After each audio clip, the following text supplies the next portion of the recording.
반갑습니다. 2023학년도 9월 평가원 모의고사 해설 강의를 통해 여러분들 만났습니다. 이투스 수학여행의 차윤입니다.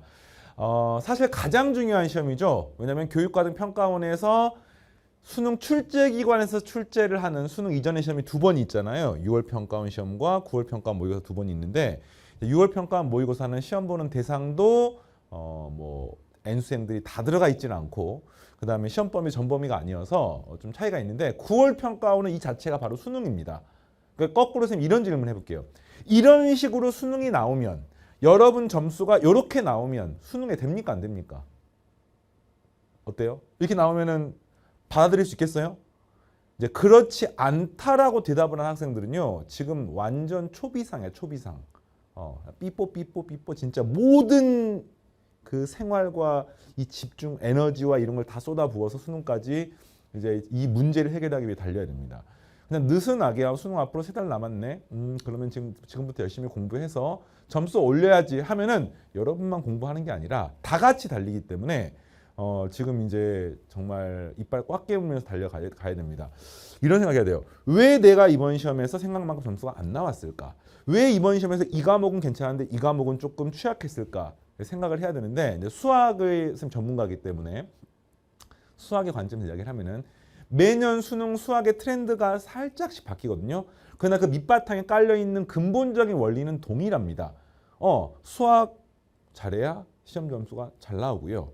그 다음에 수학을 잘한다는 거 안에 수학적 사고력도 필요하지만 기본적인 내용들을 체화해서 문제 푸는 속도를 끌어올린 것도 필요하고 수능이라고 하는 게 반복적으로 출제된 논리가 있거든요. 그래서 그 수능의 유형이라든지 수능의 출제 원리들을 역시 파악하고 이것도 역시 체화시키는 과정들이 필요합니다. 요거를 안 하면 문제가 나올 때마다 창의적으로 풀어야 돼.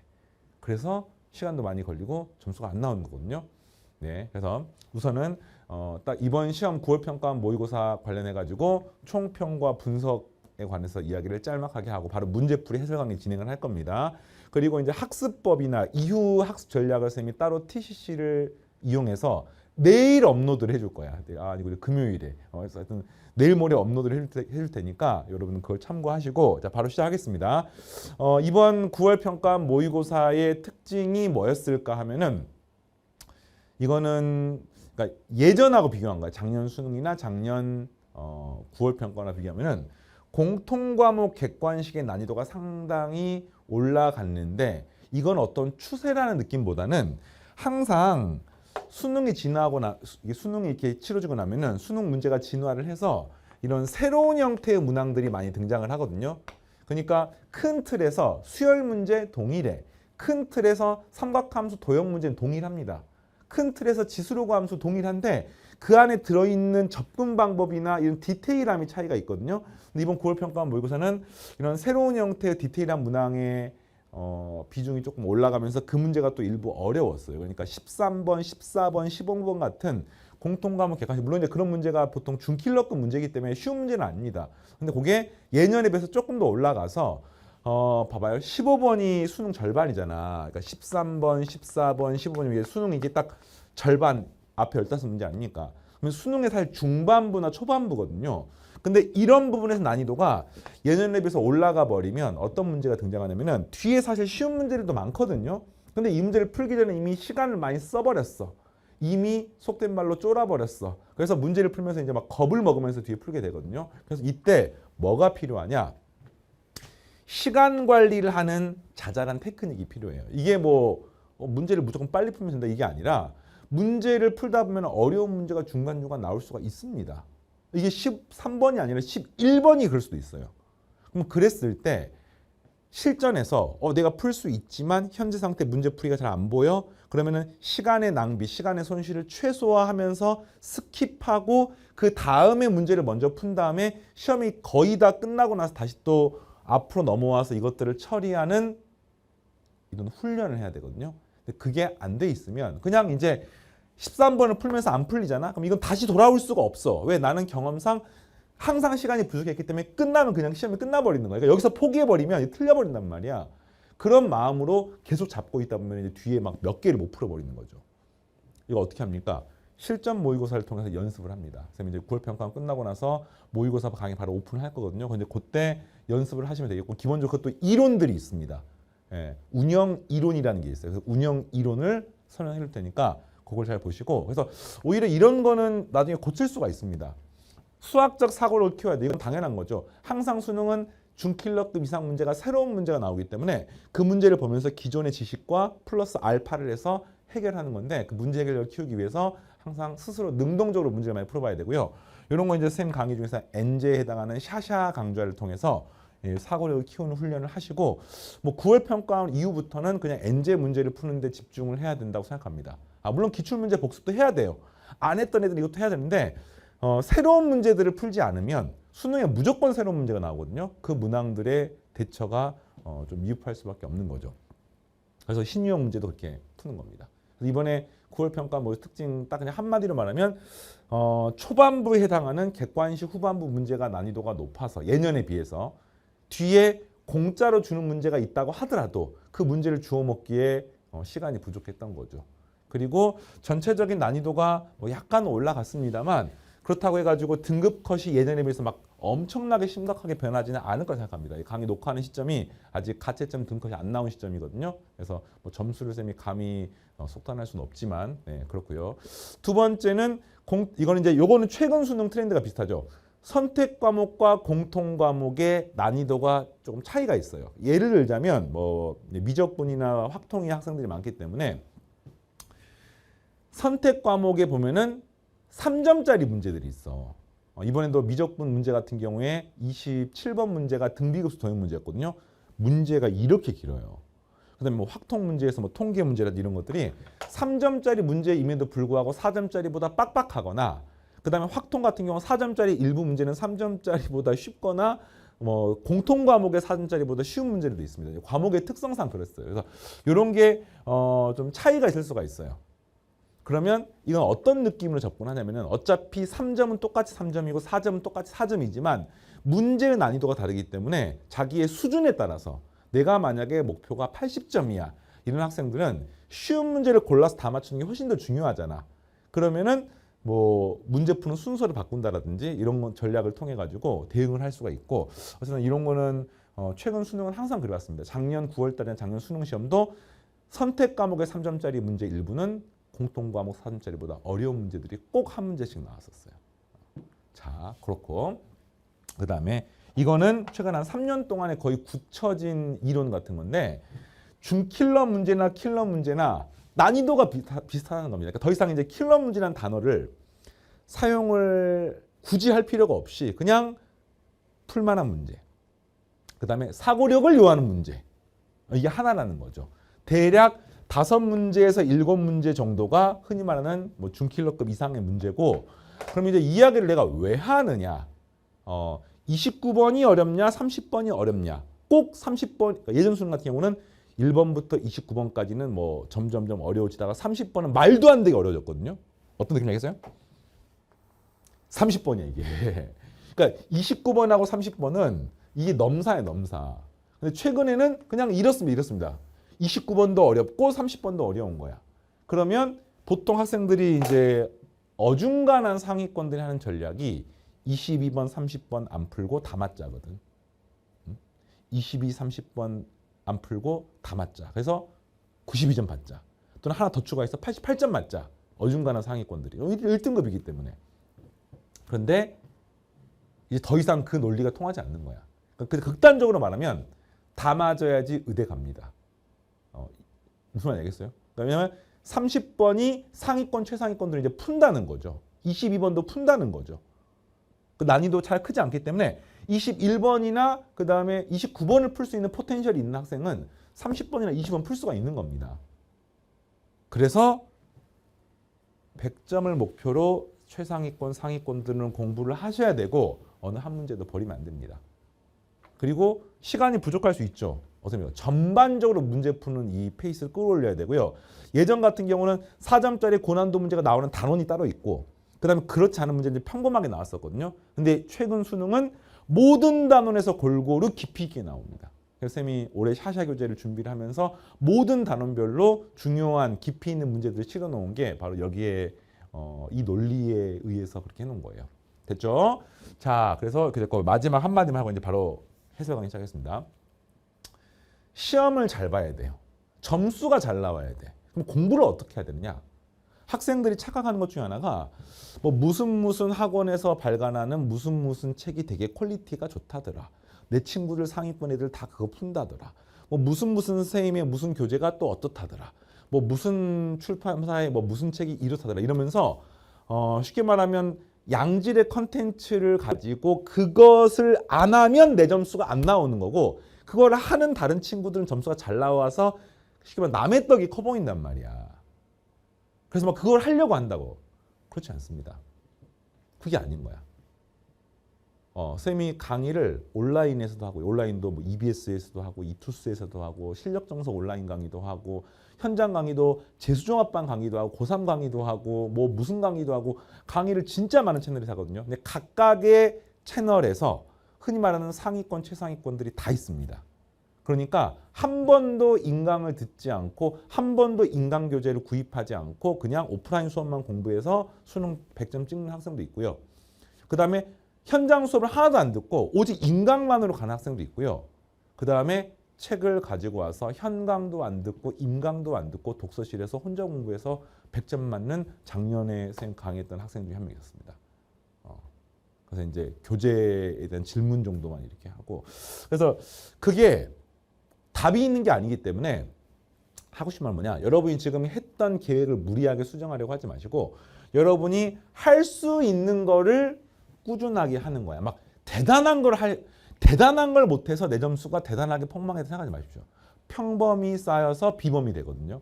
여러분들이 공부하고 있는 그냥 간단한 기출문제, 개념교재 이게 다지기가 돼서 기본 밑바탕을 쌓고 이걸 토대로 신유형 문제들을 풀어보는 이 평범한 과정들을 매일 꾸준하게 훈련하게 되면은 이제 인생의 최고점이 수능 당일에 나오는 겁니다. 그 점 명심하시고 이후 학습법을 쌤이 TCC로 내일 모레 올려놓을 거거든요. 그래서 이걸 보시면서 내가 이때까지 부족했던 점이나 앞으로 공부할 것을 큰 틀에서 정리를 하시고 정답은 없지만요. 그래도 그나마 쌤이 추천해 줄 수 있는 가장 효율적인 방법 몇 가지는 있습니다. TCC 참고하시고 자, 쌤은 바로 해설 강의 시작하겠습니다. 공통 과목부터 시작을 할 거예요. 공통 과목. 이제 평범한 문제들은 따로 해설 강의를 하진 않을 거고요. 여러분들이 잘 풀어주시고 좋아요. 이제 1번부터 쭉 나와 있죠. 뭐 1번이 2점짜리 문제들도 작년 수능 문제처럼 지수가 이렇게 들어가 있죠. 그리고 이제 7번 문제 같은 경우도 뭐 이런 거 되게 재밌어요. 7번 문제 같은 경우도 합의 SN이잖아. 합의 SN이잖아. 근데 지금 문제를 보면은 여기다가 시그마 SN이 이렇게 뒤에 또 이렇게 들어가 있거든요. 이렇게 7번 문제 같은 경우에. 그럼 이게 예전에 2020학년도 수능에도 한번 나온 적이 있는데 쉽게 말하면 시그마를 한 번 더 시그마하는 거잖아요. 예, 그래서 이게 교육과정 내에 포함이 됐느냐 안 됐느냐 되게 논란이 많았어. 이런 거잖아요. 지금 시그마에 막 이렇게 되는 형태잖아요. 적분으로 치면은 중적분에 해당하는 적분을 하고 또 적분하는 이런 형태인데 이게 평가원 시험에 나왔다는 거는 그냥 그런 이제 시중에 여러 교육기관에서 2020학년도 수능에 이런 꼴이 나와가지고 되게 공격을 했었어요. 교육과정 아니다. 이거 시험에 왜 냈느냐. 그것도 수능에서. 평가원에서는 교육과정에 있다고 보는 거죠. 어려운 내용은 아니기 때문에 풀지는 않겠습니다. 자, 9번 문제를 풀어볼까요? 9번 문제. 닫힌 구간이 정의된 두 함수가 있고 fx랑 y는 k가 맞는 두 점의 좌표를 알파1, 알파2라고 했을 때 그러니까 fx가 뭐예요? 코사인의 6분의 파이 x는 k를 만족하는 두근이 알파1, 알파2다. 그러니까 그래프가 이렇게 되고 얘가 이렇게 되고 그죠? 여기가 0이고 여기가 12가 되고 왜냐면 이게 주기가 10이기 때문에 그 다음에 y는 k가 있는데 뭐 y는 k 이따 칠까 이렇게 y는 k가 있는데 y는 k의 두 x좌표를 알파1, 알파2라고 할 때 두 개를 뺀 값이 8이니까 여기서 여기를 뺀 값이 8입니다. 근데 이게 지금 6이잖아. 그럼 이 차이가 4고 4니까 여기가 10이 되고 여기가 2가 되는 것을 알 수 있습니다. 됐나요? 그러면 이 k 값을 바로 구할 수가 있죠. 대입하게 되면 코사인의 6분의 2파이니까 코사인 3분의 파이거든요. 그래서 k 값이 2분의 1이 되는 것을 알 수 있습니다. 어렵지 않죠? 그러니까 질문이 뭐냐면 y는 gx와 y는 k가 만나는 두 점이 잡혀. 이건 이제 그림을 뭐 굳이 그릴 필요 없이 그냥 마이너스 3의 코사인의 6분의 파이 x 그 다음에 마이너스 1 이퀄 문제에서 2분의 1을 만족하는 걸 구합니다. 그럼 넘기면 2분의 3이고 마이너스 3을 나누게 되면은 코사인의 6분의 파이 x 이퀄 마이너스 2분의 1이 되는 요 베타1 베타2라고 했을 때 베타1 빼기 베타2의 절대값을 뭐 구하십시오 이런 문제인데 이거 특수각이죠. 특수각이니까 풀 수 있습니다. 얼마입니까? 코사인 3분의 2파이가 마이너스 2분의 1이죠. 그죠? 그래서 6분의 파이 x가 3분의 2파이가 되거나 3분의 4파이가 되거나 기출문제 중에 선생님이 외워야 한다는 게 이런 거야. 이런 거는요. 특수각이잖아. 시험 볼 때 코사인 함수를 그리면서 여기가 3분의 파이고 3분의 2파이고 또 마이너스 2분의 1을 그리면 이게 3분의 4파이고 뭐 이렇게 풀면 안 되는 거야. 특수각은 0부터 2파이까지 싹 다 외우는 겁니다. 다 외우는 거예요. 그러니까 이걸 보면서 아까 선생님이 총평액을 했던 이야기처럼 문제를 푸는 속도가 전 과목에 걸쳐서 페이스가 빨라져야 시간이 안 부족하고 점수가 나오거든요. 근데 처음에는 이제 이해를 했어. 그래서 개념강에서 이해를 하고 나서 뭐 2분의 파이에 더하기 빼기 뭐 파이에 더하기 빼기 하면서 공부를 했지만 그거는 이제 이해를 할 때 공부를 그렇게 하는 거고요. 우리 시험을 보잖아. 내일 모레가 수능이잖아요. 이때는 그냥 외워서 빠바박 푸는 겁니다. 그래서 이렇게 돼가지고 얘가 어디니? 그치? 이렇게 되는 거고 이걸 만족하는 x 값은 3이 되면 4가 되거나 8이 되면은 문제 조건을 만족하는 거죠. 그래서 베타 빼기 알파 하게 되면은 베타 2 빼기 베타 1의 절대값 하게 되는 값은 4가 되는 것을 알 수 있습니다. 자, 이해되겠죠? 10번 문제입니다. 10번 문제. 수직선 위를 움직이는 점 A와 그러니까 A 괄호 6은 되게 어색한가요? A 괄호 6은 어색합니까? X, Y가 아니죠. 수직선은 그냥 X 성분만 있으니까 6이라는 뜻이고요. T는 0일 때 원점을 출발해 움직이는 P가 있는데 속도가 나와 있죠. 속도가 3T의 제곱 더하기 AT고요. 그러면 위치는 이걸 적분하면 되니까 T의 세제곱 더하기 2분의 AT의 제곱 더하기 C가 되는데 초기에 T가 0일 때 원점에 출발하기 때문에 C가 0이 되는 것을 알 수 있습니다. 되겠습니까? 자, 그랬을 때 T가 2일 때 얘랑 얘 사이 거리가 10이라고 나왔으니까 T가 2가 되면 이 값은 8 더하기 2A가 되고요. 이게 6하고의 거리가 10이란 말은 얘가 16이 되거나 또는 4가 되면 되겠습니다. 그러면 6으로부터 거리가 아니 4가 아니네요. 거리 10이니까 마이너스 6 미안해요. 그죠? 6에서 10이고 마이너스 4가 되는 것을 알 수 있습니다. 이렇게 되는 거죠. 그러니까 거리가 10이니까 6으로부터 16이 되거나 뒤로 10만큼 마이너스 4가 되는 거죠. 이렇게 되면 A 값을 구하는 거니까 16이 되려면 A는 4가 되면 되겠고요. 마이너스 4가 되려면 뭐 넘기면 A 값이 얼마예요? 마이너스 12가 되니까 마이너스 6이 되면 되는데 문제가 A가 0보다 크다고 나왔기 때문에 정답은 4가 나오는 것을 알 수 있습니다. 이런 식으로 이제 초반부에 9번, 10번까지는요. 그냥 굉장히 평이에요. 그죠? 시험 문제가 평이합니다. 근데 모의고사 강의할 때 선생님이 얘기하겠지만 이런 평범한 문제를 풀 때 굉장히 페이스를 올려야 돼요. 그러니까 어차피 뒤에 가면 어렵기 때문에 시간이 부족하거든요. 근데 이 초반부에 풀 때도 꼼꼼하게 풀기 위해서 문제를 막 2번 읽고 푼 답이 나면 그 답을 다시 한번 더 확인해보고 하는 거는 지금 하면 안 돼. 30번까지 다 푼 다음에 앞으로 넘어와서 해야 되는 거거든요. 그래서 이럴 때 시간을 세이브를 해서 1번부터 한 12번, 3번까지는 거의 날아가야 됩니다. 한 뭐 5분 컷은 좀 심했고 한 10분 컷 하셔야 돼요. 근데 그 다음부터 시간 투자를 해가지고 하는 거죠. 자, 지금 상위권이 되기 위해서 해야 되는 마음가짐 얘기하는 거예요. 11번. fx가 마이너스의 x 마이너스 2의 제곱 더하기 k에 대하여 다음 조건 만족하는 자연수 n의 개수가 2개이다. 자, 이게 이제 거듭 제곱근 쌤이 샤샤 수학 원 교재의 첫 단원의 단원 이름이 뭐냐면 거듭 제곱근이야. 첫 단원에 샤샤 수학 원 쌤의 NJ 교재가 샤샤 수학 첫 단원이 거듭 제곱근이야. 왜? 거듭 제곱근에서 4점짜리 문제가 출제가 될 수 있기 때문에 그렇습니다. 9월 평가에 나온 거야 이게. 그래서 선생님 표를 통째로 다 외우라고 했어요. 근의 개수, 근의 양음, 부호. 자, 이 네모 박스를 봤더니 루트 3의 fn제곱에 4제곱근 중 실수인 것의 곱이 마이너스 9이라고 나왔는데, 자, 쌤이 어떤 표를 정리냐면은 4제곱근이기 때문에 n이 짝수고, 그죠? 이런 표를 정리했어요.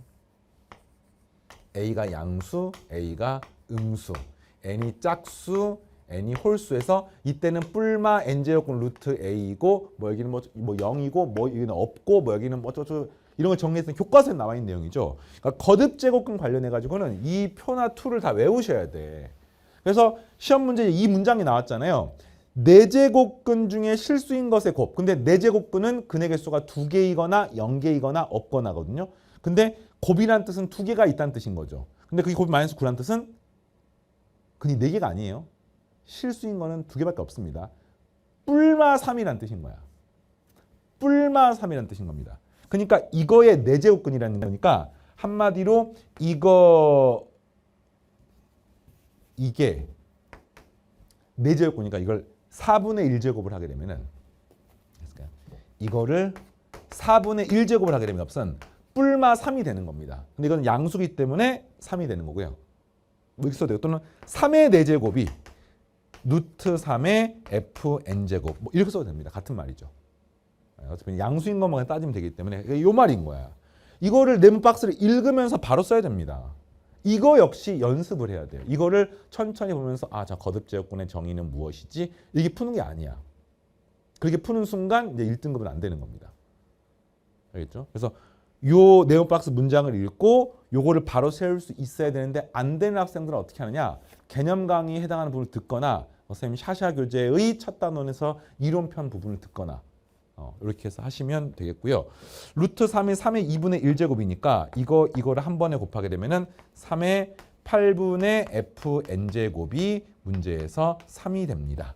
따라서 fn은 8인 것을 알 수 있죠. 요 값이 8이 되는 것을 알 수 있습니다. 그러니까 나는 뭘 푸는 거야? fn 마이너스 n-2 제곱 더하기 k가 8이 되는 거를 구하는 겁니다. 그래서 이게 8이 될 수 있는 자연수 n의 개수가 2개가 된다. 상수 k 값을 구하는 건데, 뭐 얼핏 보면은 뭐냐, 어떤 학생이 풀 거예요. 이거 마이너스 빠졌군요. 최고차 함계수가 음수인 2차 함수니까 이거고요. 이게 8이 되는 방법인데, 당연히 8이 되면 이거 2개가 되는 방법은 되게 많지 않습니까? 근데 그게 아니죠. 이게 지금 뭐 여기가 뭐 2가 있고 여기가 k가 있다고 치면은 이게 여기 써도 2개고 여기 써도 2개고 여기 써도 2개니까 2개가 되는 건 되게 많은 거 아닌가가 아니라, 이때 이 n이 자연수라고 나왔기 때문에 요 값이 있다고 되는 게 아니에요. 이 값이 무조건 둘 다 자연수가 돼야 됩니다. 알겠습니까? 그렇게 되는 건 많지가 않아. 이걸 그림으로 구하기는 쉽지가 않잖아요. 이렇게 풀면 되죠. 얘가 자연수가 되면은 잠깐만 넘겨보면요. k는 8 더하기 잠깐 이 마이너스가 아니네요. sorry. n-2의 제곱. 근데 n이 자연수야. 자연수가 2개가 나와야 돼요. 그러면 n에다가 1, 2, 3, 4, 5, 6, 7, 8 대입하면 되는 거야. 그렇죠? 그래서 이게 n의 1이 되면은 k가 9가 될 수 있습니다. 9. 근데 k가 9가 되면은 n이 1일 수도 있고 3일 수도 있는 거죠. 그죠? 1이 돼도 1 빼기 2의 제곱이고 3이 되면 3 빼기 2의 제곱이고. 그다음에 k가 만약에 n이 2가 되면은요. 얘가 8이 돼요. 8. 근데 k가 만약에 8이면 n이 2도 있지만 n은 2인 거랑 0인 게 있습니다. 근데 0은 자연수가 아니기 때문에 2개가 안 되는 거예요. 그러니까 k를 뭐 8, 9, 10 이렇게 바꾸면서 하는 게 아니라 이걸 n의 값에 따라 바꿔서 하는 겁니다. n이 만약에 3이면은요. n이 만약에 3이면 이거 됐고요. n이 만약에 4가 되면은 또 4 빼기 12가 되면 되는 겁니다. 라고 하지만 아니죠. 4가 되는 거랑 그다음에 이거 그죠? 4가 되는 거랑 5잉? 쌤 잘못 썼네요. 잘못 썼네요. 2, 0. 그죠? n이 4가 되면 2의 제곱. 4가 되면은 4 빼기 2의 제곱. 잠깐만요. 2가 되면 2 빼기 2의 제곱. 이거 0이고요. 2는 이거 2 하나밖에 없네요. 이거 안 되겠네요. 8은. 이거는 하나밖에 없습니다. 이건 답이 아니고요. 4가 되면 4가 되거나 0이 되거나 미안해요. 4가 되면은 4 빼기 2의 제곱이니까 12가 되고 0이 되면 0 빼기 2의 제곱이니까 또 더하면 12가 돼서 되는 건데 이것도 이게 안 되는 거야 이게. 그러니까 두 개가 되는 거는 얘밖에 없는 겁니다. K가 9가 답이 되는 거죠. 이해하겠습니까? 푸는 게 일반적으로 뭐 요게 는 8을 만족해서 구하는 일반적인 방정식과는 다르죠. 왜 그렇습니까? n이 자연수기 때문에 그렇습니다. 그래서 이와 같은 형태가 최근에 몇 번 나온 적이 있어요. 수열 문제 풀다가도 자연수, 항의 번호가 자연수기 때문에 자연수 조건이 들어있는, 정수 조건이 들어가 있는 이러면서 부정방정식 푸는 형태도 나왔었고요. 이것도 대표적으로 그런 구조를 띠고 있습니다. 됐습니까? 자, 12번도 할게요. 이번 9월 평가원 모의고사가 12번까지는 그냥 평범했습니다. 평범했어요. 자, 12번도 하고 싶은 말이 좀 있는데 12번은 뭐 이런 거잖아요. 그래프가 이렇게 있고 이렇게 직선이 있고 그다음에 여기서 이렇게 긋고 얘가 y는 x 플러스 t고 얘가 y는 x 제곱이고 그다음에 뭐 여기서 수선을 이렇게 그어가지고 리미트 t가 0 플러스로 갈 때 t분의 이 길이 빼기 이 길이의 값을 계산을 하는 문제지요. 그러니까 문제 없죠. 근데 이 구조가 쌤이 샤샤 수학2 강의를 할 때 이런 이야기 했었어요. 물론 기출 강의도 있습니다. 이런 식으로 도형이나 그래프 안에서 극한을 구하는 수투 문제가 최근 수능에 나온 적이 없다. 2015학년도가 그때가 마지막에 그다음 나온 적이 없어요. 그래서 수능에 나올 가능성이 높지 않다. 그런데 혹시 나올 수 있기 때문에 쌤이 샤샤 교재에 두 문제를 실어놨다. 그 이야기를 했었습니다. 그러니까 강의를 통해서 왜냐면 이게 이 형태가 작년, 재작년, 뭐 5년 전도 안 나왔거든요. 근데 옛날에 한 10년 전에는 매년 나왔었어요. 그래서 교재에 두 문제 정도 실어놓고 여러분이 스스로 풀어보게 하고 당연히 강의도 해주고 했었습니다. 근데 이게 나왔었고 난이도 높지는 않습니다만 그래서 뭐 이렇게 기출 강의라든지 이런 데 중간중간 실려 있으니까 한두 문제씩 풀어보시기 바랍니다. 자, 10만 세우면 되죠. 10을 세우는데 이 교점이나 이 교점은 구할 수 있죠. 요거 연립해서 풀면 됩니다. x제곱 이퀄 x 더하기 t라고 쓸 수가 있고 넘기시면은 x제곱 마이너스 x 마이너스 t는 0이네요. 그래서 이걸 이제 근해 공식 대입하면 되는데 뭐 그런 식으로 대입해도 되고요. 그냥 하나의 근을 알파라고 하고 하나를 베타라고 하면 근과 계수와의 관계에 의해서 알파 더하기 베타는 1이고 알파 베타는 마이너스 t가 되는 것을 알 수 있습니다. 그러니까 뭐 여기를 알파, 여기를 베타라고 놓게 되면은 이 알파 베타의 합과 곱을 구할 수 있고 뭐 실제로 값도 구할 수 있죠. 그 내용을 집어넣으면 됩니다. 질문이 뭐냐면 이 길이에서 요 길이를 빼는 거니까 이 분자에 베타 마이너스 알파가 요 길이고요. 요 길이는 이 점이 뭡니까? 이 점이 마이너스 베타죠. 그래서 이번에는 알파에서 베타 마이너스 베타를 빼는 겁니다. 알파에서 마이너스 베타를 또 빼서 빼는 겁니다. 그러면은 구해 보니까 베타고 마이너스에 마이너스 베타니까 잠깐만요. 식이 맞니? 아, 이게 플러스 베타군요. 미안해요. 플러스 베타입니다. 그죠? 알파 빼기 마이너스 베타니까. 그래서 이걸 빼는 거니까 베타가 사라지고 이 값이 마이너스 2알파가 남게 됩니다. 그럼 결국에는 이 알파를 구해야 되는 거예요. 그래서 구해 보니까 근해공식 집어넣게 되면은 만족하는 x는 2a분의 마이너스 b 뿔마 루트 b의 제곱 마이너스 4ac니까 1 더하기 4t가 되는데 알파가 작고 베타가 크죠. 그래서 알파는 뭐가 되냐면 알파는 2분의 1 마이너스 루트 1 더하기 4t가 됩니다. 이거를 여기 집어넣게 되면은요. 리미트 t가 0 플러스로 갈 때 t분의 마이너스 2에 잠깐만요. 이거 그냥 없애버릴게요. 그러면은 마이너스 곱하기 되면 마이너스 2 플러스 마이너스 1 플러스 루트 1 더하기 4t 이렇게 쓸 수가 있습니다. 이거 어떻게 풀죠? 유리화시켜서 풀면 되겠죠. 그래서 분자분모에다가 1 더하기 루트 1 더하기 4t 1 더하기 루트 1 더하기 4t 이렇게 해서 구하시면은 이 분자가 합과 차의 곱이니까 제곱 빼기 제곱하게 되면 4t가 남게 되겠고요. tt 없어지고요. 4가 남고요. 여긴 t가 0으로 가면 1 더하기 1이니까 2분의 4가 돼서 정답은 2가 되는 것을 알 수 있습니다. 자, 괜찮죠? 13번으로 넘어갑니다. 자, 이제 여기가 헬게이트야. 여기 저 지우 경건한 마음으로 할게요. 그러니까 사실 답을 알고 나면은 되게 평범하거든요. 근데 시험 볼 때 이게 안 보이는 거야. 그러면 이렇게 이야기합시다. 왜 이런 사고를 하셔야 하느냐? 왜 문제를 이렇게 접근을 해야 되느냐? 거기에 맞춰가지고 한번 생각해 봅시다. 현재 지금 그림이 원의 중심이 여기에 있고요. 이게 뭐 요렇게 있고, 요게 요렇게 있고, 또 이게 뭐 요렇게 있습니다. 상황이 굉장히 복잡하죠. 뭐 이렇게 있습니다. 이렇게 있습니다. 그리고 C2가 4. 자, 쓸게요. 여기서부터 여기까지 길이가 4고요. 그 다음에 ED가 여기서부터 요 길이가 3루트2고요.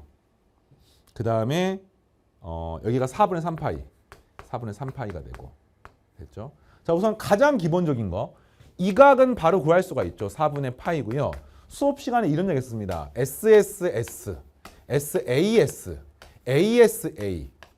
자, 삼각형의 결정 요소, 삼각형의 합동 조건이 세 가지가 있습니다. 그래서 이 세 가지, 세 변의 길이가 조도 있거나 두 변과 끼인 각이 있거나 한 변과 양끝각이 있으면은 삼각형을 유일하게 결정할 수가 있고, 이걸 통해서 사인 법칙이나 코사인 법칙으로 삼각형의 6요소 중에 나머지 세 요소를 구할 수가 있어요. 세 변과 세 각 중에서 세 개가 주어지면 나머지 세 개를 구할 수가 있습니다. 그래서 요거 두 개는 코사인 법칙을 쓰시고요. 이거는 사인 법칙을 쓰시면 되는 거야.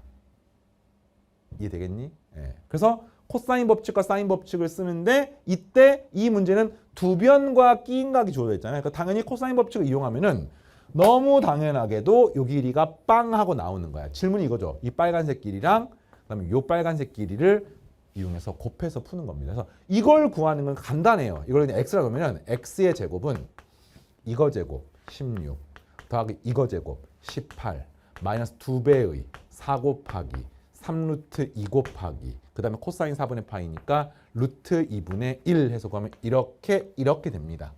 그러면은 요 값은 34 마이너스 24가 되기 때문에 10이 되는 것을 알 수 있고요. 따라서 이 길이가 루트 10이 되는 것을 알 수 있습니다.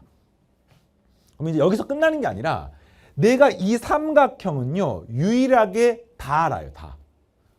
이 각도도 알고요. 이 길이도 알고요. 이 길이도 알고요. 이 길이도 알고요. 필요하면은 이 각도도 구할 수 있고요. 이 각도도 구할 수 있습니다. 특수각이 아닐 뿐이지 요 조그만 삼각형에 있는 세 변과 세 각은 전부 다 구할 수가 있어요. 각도가 몇 도라고 말을 못할 뿐이지 코사인 값, 사인 값 다 구할 수 있는 거죠. 자, 이제 이 길이를 구하는 겁니다. 이 길이 구하면 똑같아요. 이 길이 안 해요. 이 각도 안 해요. 그럼 봐봐요. 여기서부터 이 길이를 구할 수만 있으면 돼. 근데 쉽지가 않아. 잘 안 보이는 거야. 그럼 또는 이 각도나 이 각도 중에 하나만 구하면 돼요. 왜냐면 마찬가지로 3요소만 알면 되거든요. 그래서 이 각 알고 이 길이 아니까 나머지 두 각 중에 하나만 알거나 뭐 한 변 길이 알면 되는데 다 쉽지가 않아. 그래서 이 문제가 어려운 거야. 근데 잘 보면은 너무 간단합니다. 너무 당연합니다. 자, 지금 다시 이 삼각형을 가지고 지금 문제를 풀었잖아. 근데 이 길이는 구했잖아, 그냥. 근데 내가 지금 요 길이 구하고 싶잖아. 근데 이 각도나 이 각도나 이 변의 길이가 안 나오니까 지금 못 푸는 거잖아. 근데 이 문제는요. 사실 삼각형 말고도 엄청 중요한 도형이 하나가 있지. 뭡니까? 원이지, 원. 당연한 거야. 이게 이 원을 놓쳐버리면 안 되는 거야. 그러니까 하고 많은 문제 중에서 이 문제는 원상에 이게 놓여있기 때문에 문제가 성립하는 거거든요. 그럼 당연히 원을 사용해야 되는 겁니다. 근데 원이 무슨 원입니까? 외접원이죠. 요 커다란 삼각형의 외접원이 이 원이기 때문에 그러면 잠깐만. 이 각도에 대해서 이 길이를 갖다가 y라고 놓게 되면은 sin x분의 y는 외접원의 반지름 2r 사인 법칙을 이용해서 저 y 값을 구할 수가 있는 거죠. 왜냐면 sin x는 구할 수 있잖아요. 방금 이거 다 알 수 있으니까. 그러니까 외접원의 반지름만 구하면 되는 거야.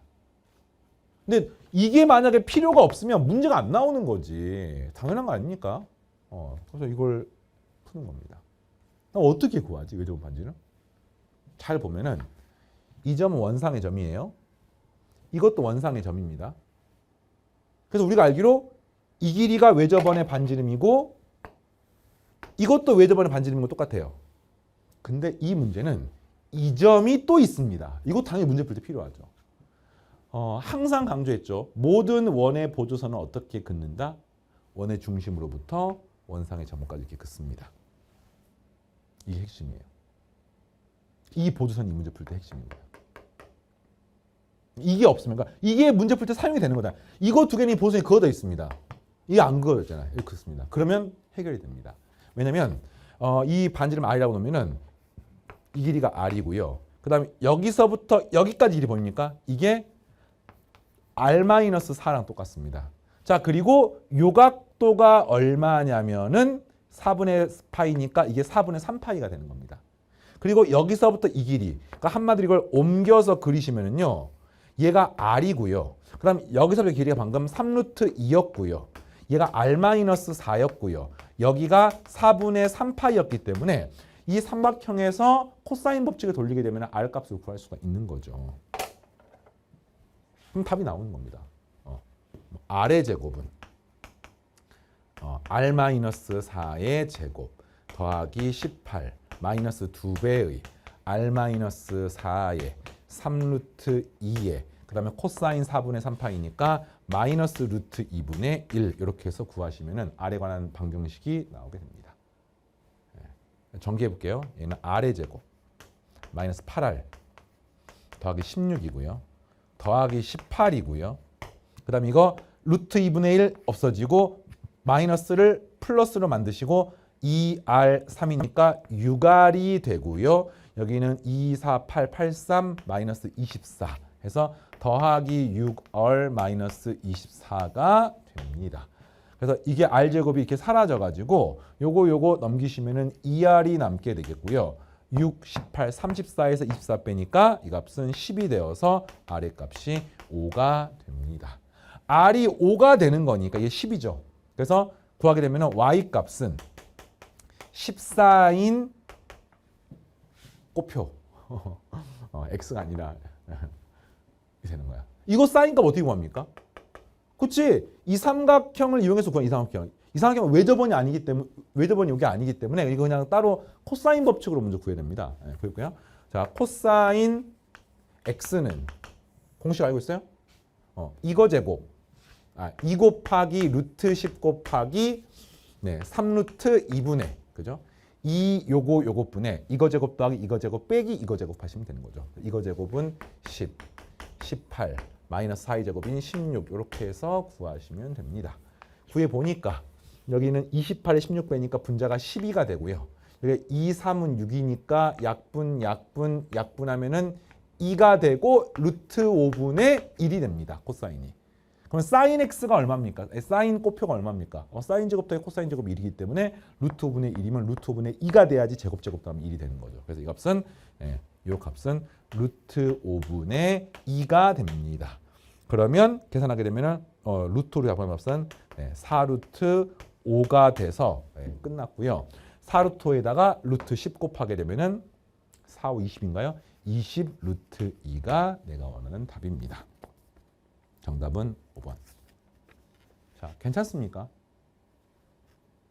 이렇게 푸는 거예요. 자, 넘어갑니다. 14번. 자, 14번은 기억 니은 할 만했을 텐데 디귿이 조금 찜찜한 학생들이 있었을 것 같아요. 근데 이것도 정확하게 풀 수가 있죠. 자, 14번 보겠습니다. 최고차 함계수가 1이고 F0이 0이고 F1이 0인 3차 함수에 대해서 함수 GT를 정의했는데 그 GT가 인테그럴 t부터 t 플러스 1까지 fx dx고요. 마이너스 인테그럴 0에서부터 1까지 절대값 fx dx입니다. 좀 이런 거잖아. 어떤 fx가 있는데 이거를 t부터 t 플러스 1까지 적분하는 거야. 그 다음에 0부터 1까지 적분한 값. 이 값은 당연히 상수지, 상수. 그래서 뭐 요거를 양변을 미분해 가지고 g 프라임 t는 어쩌고저쩌고 쓰는 사람도 있긴 한데 뭐 굳이 그렇게 할 필요 없이 수학 2 문제이기 때문에 그냥 정의에 입각해서 풀고 그게 도저히 안 되면 뭐 양변 미분해서 풀 수도 있겠습니다만 그냥 선생님은 정석대로 풀어보겠습니다. 옳은 것만 인대로 고르는데 일단 문제에서 F형이 0이고 F1이 1이니까 이게 가능한 조합을 한번 봐볼게요. 뭐 흔히 말하는 접하는 조합. 얘가 0이고 얘가 1인 이런 그래프도 있고요. 접하는 조합. 그래서 얘가 0이고 얘가 1이고 F형이 0이고 F1이 0이기 때문에 그 다음에 세 군데에서 만나는 조합이 가능하지. 이것도 이게 0이고 이게 1일 수도 있고 이게 0이고 이게 1일 수도 있고 여기가 0이고 여기가 1일 수도 있는 거죠. 총 5개의 대략적인 그래프가 나온 거야. 자, 그 다음 이제 기억부터 봅니다. 기억. G형이 0이면 G0이란 뜻은 인테그럴 0부터 1까지 적분한 거랑 인테그럴 0부터 1까지 절대값 적분한 것을 뺀 게 0이란 뜻인 거죠. 기억번은. 무슨 말이야? 0에서부터 1까지는 절대값을 씌우나 안 씌우나 똑같다는 뜻이야. 절대값을 씌우나 안 씌우나 똑같으니까 이거는 당첨이에요. 이거 안 됩니다. 아래쪽에 있으니까. 0부터 1까지 됩니다. 절대값을 씌우나 안 씌우나 안 됩니다. 안 됩니다. 그래서 여기는 요 그래프 아니면 이 그래프 0부터 1까지 값이 다 양수인 걸 따져야 되는데 그랬을 때 질문이 G-1이 0보다 작은지를 물어봤어요. G-1은 여기다가 마이너스 1을 집어넣으면 마이너스 1부터 0까지 적분한 거에서 0부터 1까지 적분한 거를 빼는 거잖아요. 근데 이렇게 되면은 마이너스 1이 이런 데 있는 거 아닙니까? 마이너스 1이. 그럼 마이너스 1부터 0까지 적분하게 되면 이 값이 음수입니다. 빼기 양수입니다. 근데 당연히 이거는 음수가 나오죠. 이 경우에 대해서도 마이너스 1부터 0까지 적분하게 되면 음수입니다. 그래서 양수를 적분한 걸 빼고 나면은 음수가 되기 때문에 기억은 참이 되겠고요. 되겠어요? 니은번. G-1이 0보다 크면 G-1이 0보다 크면 이 말은 무슨 말이야? 마이너스 1부터 0까지 적분하는 거. 마이너스 1부터 0까지 적분한 거에서 빼기 인테그럴 0에서부터 1까지 적분한 거의 절대값을 이렇게 계산을 하게 되면은 이게 지금 0보다 크대요. 근데 이 뒤에 게 무조건 양수잖아. 절대값을 씌운 걸 적분했기 때문에. 그러면 여기서 이걸 뺀 게 양수란 말은 이 값도 무조건 양수가 돼야 되거든요. 그러면 그래프가 어떻게 생기냐면은 마이너스 1부터 0까지에는 x축 위에 있어야 됩니다. 근데 이거는 마이너스 1부터 0까지 있으면 x축 아래에 있지. 탈락. 마이너스 1부터 0까지 적분하면 x축 아래에 있죠. 탈락. 마이너스 1부터 0까지 적분하면 x축 탈락. 그럼 뭐가 답이지? 답이 딱 하나 나옵니다. 이런 그래프가 되면서 0이고 1이면 이런 데가 마이너스 1이면서 마이너스 1부터 0까지 적분한 값이 양수가 나올 수가 있는 거지요. 이게 다 하나가 있습니다. 이거 말고 안 됩니다. 자, 여기까지는 알겠어요? 그리고 수학2 문제를 풀 때는요. 문제를 풀 때 수학2 문제는 3차함, 4차함수를 다 외운 상태에서 조건을 보고 안 되는 거 버리고 짝을 짓고 이렇게 문제를 푸는 거야. 그러니까 미적분 선택한 학생들은 미적분에서 미분에 활용한 적분 문제를 풀 때는 그냥 주어진 상황을 해석해서 문제를 푼다고 치면은 이 3, 4차 함수 같은 수투 문제는 다 외워서 푸는 거예요. 이것도 그렇게 푸는 거예요. 되고 안 되고 되고 안 되고 이렇게. 니은번은 풀어봤고요. 니은번에서 이렇게 되고 여기 되면은 FK는 0이 되는 K가 마이너스 1보다 작은 실수 K가 존재한다. 그죠? FK가 0을 만족하는 K가 마이너스 1보다 작다가 되는 실수 K가 존재한다. 그렇지? 그러니까 여기 이 값이 마이너스 1이면 요 값이 그러니까 x축과 만나게 되는 마이너스보다 작은 값이 존재한다. 이걸 물어보는 겁니다. 그러면 이거 진짜 이게 맞나? 사실 이런 것도 될 수 있는지 체크를 해봐야 돼요. 이런 그래프가 있어요. 이렇게. 얘가 0이고 얘가 1이에요. 그렇지? 0이고 1이야.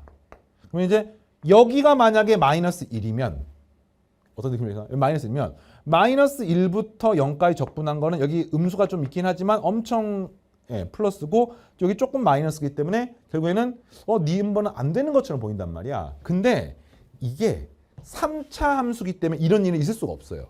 왜? 3차 함수는 대칭성에 의해서 무조건 변곡점에 대해서 점대칭이 되는 거거든요.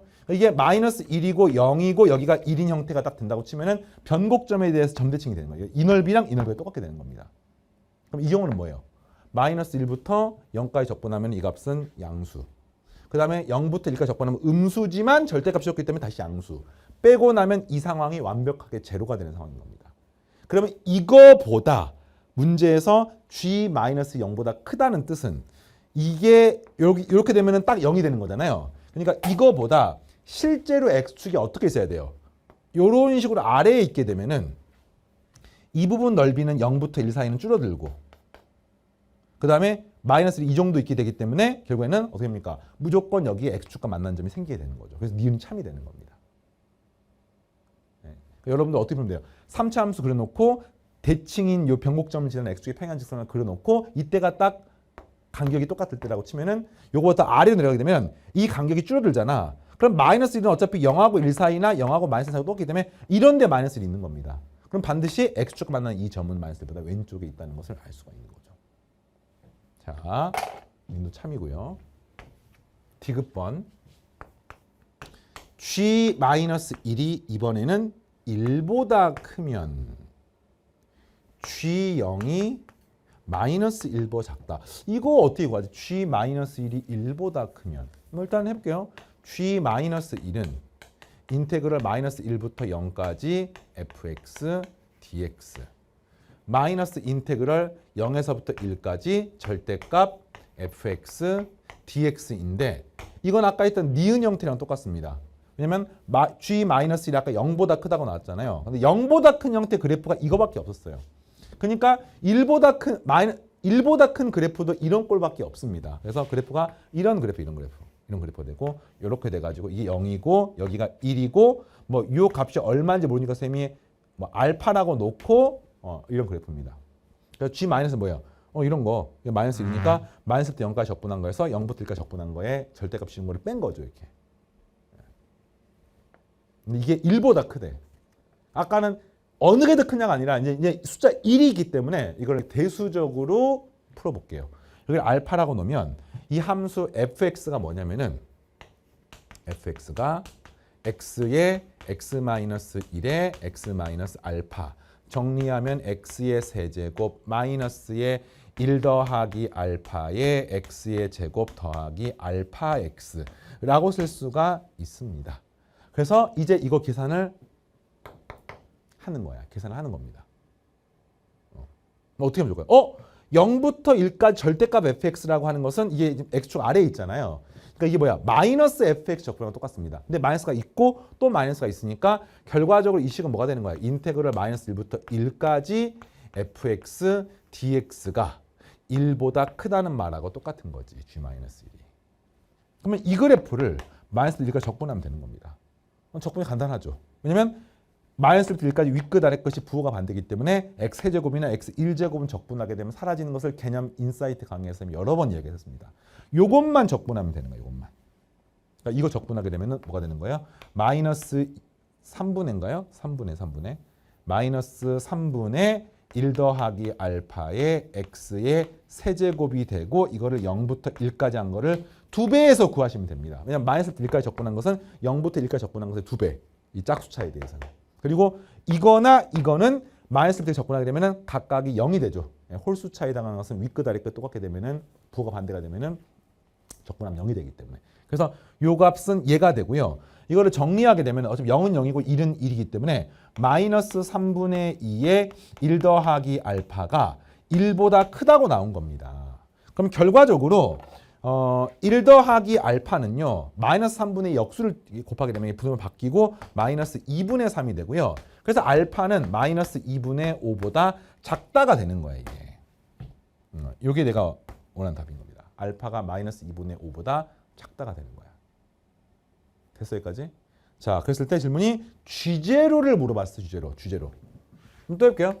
G0가 얼마냐면은 인테그럴 0에서부터 1까지 fx dx에서 마이너스 인테그럴 0에서부터 1까지 절대값 fx dx인데 아까 그래서 이게 마이너스 fx랑 똑같기 때문에 0부터 1 사이에서는 그러니까 이 넓이를 2배 하면 똑같습니다. 그래서 이 값은 2배의 인테그럴 0에서부터 1까지 fx dx하고 똑같고요. 이게 지금 얼마예요? 마이너스 1보다 작은지를 물어봤습니다. 그러면은 이렇게 볼까요? 인테그럴 0에서부터 1까지 fx dx 요거 한번 볼게요.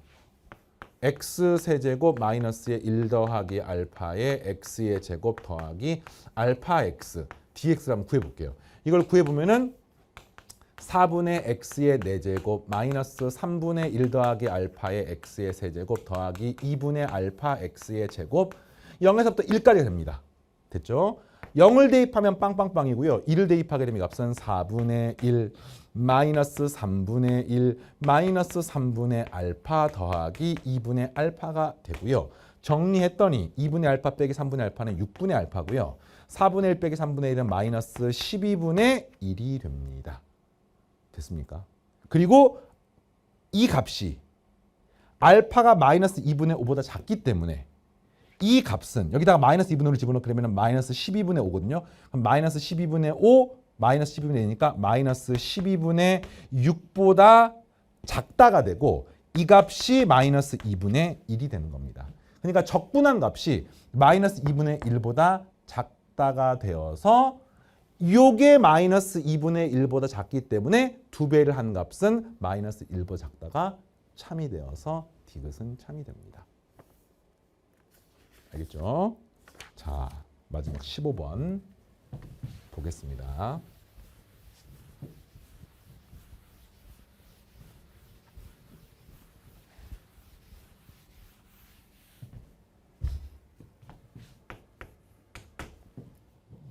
수열, 이런 형태의 점화식이 등장하는 문제는 수능에서 매번 나온다고 했었고요. 선생님이 했던 여러 가지 이야기 중에서 뭐 수열을 역으로 추론한 형태의 문제가 최근 3년 사이에 뭐 한 절반 정도는 수열의 역추론 문제가 최고 난도 문제로 나왔다. 이런 이야기도 샤샤 강좌나 인사이트 강에서 여러 번 이야기했었습니다. 올 수능 나왔어요. 수열을 역으로 추론한 형태의 문제, 점화식 문제, 추론 문제. 네, 여러분 어땠습니까? 풀만했습니까? 조건이 되게 많기 때문에 좀 혼동이 되잖아. 한번 봐볼게요. 모든 자연수에 대해서 A의 4K는 R의 K제곱이니까 그냥 쉽게 말하면 A4는 R이고요. A의 8은 R의 제곱이고요. 점점점 뭐 이 말인 거야. 그 다음에 R이 절대값 R이 1보다 작다는 뭐 0보다 크다는 뜻이니까 R이 0은 될 수 없고 마이너스 1부터 0 사이 또는 0부터 1 사이가 되는 겁니다. 뭐 이렇게 되고 그 다음에 첫 번째 A1이 음수이고 모든 자연수에 대해서 A의 n 플러스 1이 an 더하기 3이거나 마이너스 2분의 1의 an이거나 그 다음에 절대값 an이 문제에서 5보다 작다. 절대값 an이 5보다 크거나 같다. 뭐 이렇게 되어 있습니다. 그래서 질문이 am이 5 이상이 되는 뭐 이걸 구해서 p를 구하고 a1을 구하고 이런 문제입니다. 이제 뭐 잘 모르겠지만 일단 이 네 번째 항마다의 값이 나와 있으니까 a1 몰라요, a2 몰라요, a3 몰라요, a4는 r로 알고 있습니다. 그 다음에 A5도 모르고 A6도 모르고 A7도 모르지만 또 A8을 알고 있습니다. 질문이 A1을 구하는 문제입니다. 그러니까 수열을 역으로 추론을 해야 되는데 이제 공부를 많이 해본 학생들은 알겠지만 수열을 거꾸로 추론하는 건 되게 힘들어요. 왜냐하면 거꾸로 추론하다 보면은 이게 위에 걸 따라갈 수도 있고 아래 걸 따라갈 수도 있기 때문에 이걸로부터 파생되는 A3가 두 가지가 나오고 또 파생되는 게 각각 두 가지가 나와서 막 이거는 16가지, 8가지인가 뭐 나올 수도 있단 말이야. 다 확인할 필요는 없긴 하겠지만 너무 번거로워요. 근데 수열을 이렇게 추론하는 건 쉽습니다. 근데 이 문제는요. 4번째 항과 8번째 항이 나와 있기 때문에 이걸로부터 얘를 구하는 거는 지금 정보가 너무 없기 때문에 힘들기 때문에 이걸로부터 얘를 구하는 걸 할 수가 있죠. 왜냐하면은 이게 문제에서 마이너스 1부터 그냥 R은 0이 아니었을게요. 0이 아니고 마이너스 1부터 R이 1 사이잖아요. 지금 0은 아니고 그러면은 여기서 이렇게 가는 데는 점화식이 절대값 A 그러니까 이게 마이너스 5부터 플러스 5 사이에 AN이 있으면 얘를 쓰는 거니까 그냥 이 다음 게 명확합니다. 이게 뭐야? R 더하기 3인 거야. 그 다음에 여기서 또 이거 아래 제곱이죠. 미안해요. 아래 제곱 맞죠? 예. 그 다음에 여기서 가는데 이게 r 더하기 3을 하면은요. 범위가 플러스 2부터 아래 값이 4 사이가 됩니다. 근데 이것도 역시 요 범위 안에 들어가 있잖아요. 또 그 다음 게 뭐예요? r 더하기 6이 됩니다. 근데 이것의 범위는 또 30 더하면은 5, r, 7이 되기 때문에 이제 5부터 7 사이에서는 반드시 아래 걸 따라갑니다. 그래서 이게 명확하다는 거야. 그럼 마이너스 2분의 1 곱하기 되면 마이너스 2분의 r 마이너스 3이라고 쓸 수가 있죠. 그러면 이제 요 값의 범위는 이 r이래요. 쌤 정신을 못 차리고 있네. 이게 r이 아니라 A5. 이거는 A6 이렇게 되는 거예요.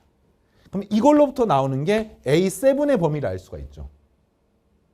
이거를 마이너스 2로 곱하게 되면은 어떻게 됩니까? 마이너스 2분의 5보다 작고 마이너스 2분의 7보다는 크게 됩니다. 됐죠? 그런데 이게 마이너스 3.5고 이 마이너스 2.5 사이니까 이것도 역시 또 이걸 따라가는 거야. 더하기 3을 또 하면 되겠습니다. 더하기 3을 또 하게 되면은 여기가 됩니까? 마이너스 3에서 마이너스 2분의 r이 되고요. 요거 두 개가 서로 똑같은 것을 알 수 있습니다. 따라서 뭐가 나오는 거야? 따라서 r의 값은 마이너스 2분의 1 또는 0이 되는 것을 알 수 있죠. 근데 문제에서 왜 0이 아니란 말이 나왔는지 알겠지? 그래서 r을 구한 거야. 이해하겠습니까? 여기 r을 구한 겁니다. 그러면 얘를 구한 거야. 얘가 마이너스 2분의 1인 거예요. 자, 다시 문제를 풀이 방법이 중요한 게 아니라 왜 쌤께서 이렇게 하셨느냐. 수열을 역으로 추론한 형태의 문제를 진짜 쌤 샤샤 교재만 하더라도 한 5문제가 넘거든요. 역으로 추론한 형태의 문제가 풀어본 학생들은 이걸 거꾸로 하는 건 되게 힘들어요. 막 상황을 가지치기 형태를 계속 확인해야 되는 거니까. 근데 이게 순방향으로 추론하는 경우는 또 평범하거든요. 할만하거든요. 뭐 범위만 쪼개면 되는 거니까. 근데 이 경우는 범위 쪼갤 필요도 없죠. 당연히 외길이에요, 외길. 그리고 이거는 4번째 항과 8번째 항 나와 있기 때문에 풀 수가 있는 거죠. 물론 8번째 항과 12번째 항을 가지고 풀어도 됩니다. 어차피 R 제곱식이 약분되는 똑같습니다. 얘를 구했으니까 그럼 얘를 구해보는 거야. A3. A3가 만약에 위에 걸 따라서 진행이 되어 왔다고 치면은 3을 더한 이거니까 마이너스 2분의 7이 됩니다. 아래 걸 따라 진행했다고 하면 이 값이 1이 됩니다. 근데 이 1은 될 수가 없지요. 왜 그렇습니까? 절대값이 5보다 크거나 같아야 되는데 안 되니까 안 되는 거야. 이거는 절대값 마이너스 3.5니까 이 안에 들어가기 때문에 되는 겁니다. 외길인 거야. A2를 구합니다. A2는 어떻게 구합니까? 여기서 위에 걸 따라서 갔다고 치면은 이게 지금 마이너스 3.5잖아. 그럼 이 값은 마이너스 2분의 13인가요? 이렇게 되거든요. 근데 이거는 마이너스 5보다 작은 값이기 때문에 위에 걸 따라 갈 수가 없어요. 이것도 안 되는 거예요. 이것도 안 되는 겁니다. 그래서 아래 걸 따라서 가기 때문에 값은 7이 되면 됩니다. 7이 되면은 얘가 될 수가 있는 거야. 그다음에 A1. 또 7이 되는 방법은 두 가지가 있죠. 여기서 4가 돼서 얘가 될 수도 있고요. 그죠? 4가 돼서. 그다음에 여기서는 마이너스 14가 돼서 마이너스 2분의 1을 곱해야 될 수 있습니다. 이건 둘 다 됩니다. 그죠? 얘는 5 이하고 마이너스 5에서 플러스 5 사이고 이러면서 마이너스 5보다 작기 때문에 되는 거야. 근데 문제에서 A1은 음수란 말이 나와 있죠. 그래서 얘가 답이 되는 것을 알 수 있고요. 그러니까 다른 건 다 하나씩 했는데 요거 A1만 두 가지 가능하네요. 가능하고. 됐어요? 그 다음 질문이 뭐예요? 절대값 AN이 5보다 크거나 같은 구하는 거니까 요 가능하고요. 얘 가능하고요. 얘 안 되고요. 얘도 안 되고요. 자, 그 다음부터는 되게 막 심란해 보이지만 잘 보면은 계산해봤죠. 이 범위는 마이너스 1 사이니까 얘는 안 되고요. 얘는 2, 4 사이니까 또 안 되고요. 근데 요거는 됩니다. 요거 됩니다. 그죠? 절대값 AN이 5보다 크거나 같은 경우. 그 다음에 또 마이너스를 곱했으니까 이건 또 다시 안 되고요. 이것도 또 안 되는 거고요. 여기 되는 거예요. 그럼 선생님 그 뒤에는 어떻게 됩니까? 잘 보면 알겠지만 이게 또 범위가 마이너스 1부터 1 사이예요. 아래 제곱이. 뭐 정확하게 말하면 이건 0부터 1 사이긴 합니다만 어쨌든 이 범위 안에 들어가 있기 때문에 그럼 이걸로 그 다음 행위를 했을 때 또 더하기 3을 하고 또 그 다음에 더하기 3을 하고 그 다음에 또 나누기 2분의 1을 하고 이 과정이 다 똑같단 말이야. 그러면 그 뒤에 되는 건 뭡니까? 지금 6번째 항이 됐잖아요. 1호부터 4만큼이 더 커진 A의 10번째 항이 또 되는 겁니다. 그 다음에 또 4만큼이 커진 A의 14번째 항이 되는 겁니다. 이게 4씩 커질 때마다 되는 거야. 왜냐면 그 4씩 지나고 나서 이게 또 0에서 1 사이로 세팅이 되는 거거든요. 12번째 항이 또 0에서 1 사이가 되는 거거든요. 네. 그래서 그 뒤에 과정을 똑같은 방법으로 풀 수가 있고, 따라서 정답은 총 몇 가지가 있냐면은 100 이하의 개수를 봤으니까 4번마다 한 번이네. 그래서 25가지라고 생각할 수 있겠지만 잘 보면은 첫 번째 항은요. 얘도 되고 얘도 되기 때문에 실제로 그리고 얘가 답이었기 때문에 이거는 더하기 1이어서 26가지가 됩니다. 네, 약간의 함정이 있죠. 그리고 문제에서 A1 더하기 P니까 A1이 마이너스 14이기 때문에 여기다가 마이너스 14를 하게 되면은 현적으로 12가 내가 원하는 답이 되겠고요. 요거 사실 빼먹어도요. 답안지에 11이나 13이 없잖아요. 그러니까 충분히 뭐 함정이 어마어마하게 많다고 볼 수는 없습니다. 이렇게 해서 객관식 문제를 풀어봤고요. 사실상 15번까지가 승부처야. 15번까지 승부를 봤으면은 그 뒤에는 오히려 순탄하게 할 수 있습니다. 자, 오늘 여기까지고요. 이번 시간 여기까지고요. 계속해서 주관식 문제 함께 풀어가겠습니다. 마치겠습니다.